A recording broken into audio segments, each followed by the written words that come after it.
evidence has surfaced tying Venezuela's right-wing student movement to terrorist activity in the western part of the country. With the latest, here's our Caracas correspondent Rachel Boothroyd. Last night, incriminating footage of a Skype conversation between two Venezuelan radical opposition leaders and an undercover Venezuelan intelligence official emerged and were released by the government. The video conversation actually shows the two student opposition leaders, Loren Sala and Gabriel Valles, confirming that they had traveled to Colombia in order to plan terrorist actions and attacks against the Venezuelan government and the civilian population of the country. Now, the two student leaders were actually deported earlier this month from Colombia due to irregularities with their immigration status, and they were promptly arrested by the Venezuelan authorities on their return to Venezuela. Now, the video actually shows the two leaders admitting that they had plans to plant a number of bombs in nightclubs and liquor stores across the Venezuelan-Colombia border state of Táchira.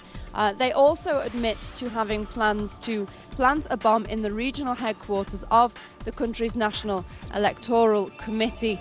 Now, the video was actually filmed before the violent barricades which took hold of the country in February this year, and which led to the deaths of more than 40 Venezuelans. So the government has responded to the video, stating that it is proof that and vindicates the government in terms of what it has always stated, which is that the violent barricades form part of an international right-wing plan to topple the Maduro administration. Now, the two leaders actually belong to a group known as Operation Liberation Venezuela, which is a hostile group.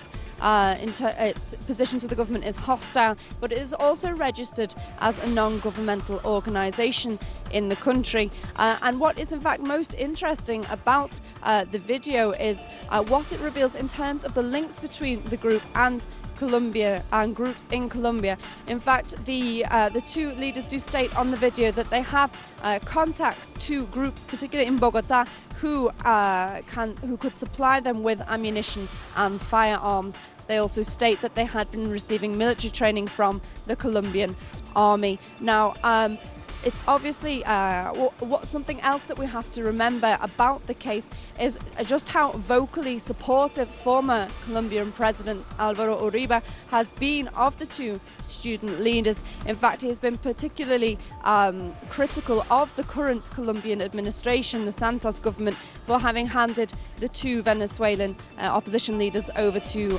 Venezuela's authorities. In fact, even suggesting that he would propose a vote of no confidence against the Colombian Minister of Foreign Relations. This is obviously an extremely complex case with a number of different elements, and we will be investigating further and keeping you up to date with any further developments. My name's Rachel Boothroyd, reporting from Caracas in Venezuela for Telesur. Thanks to Rachel.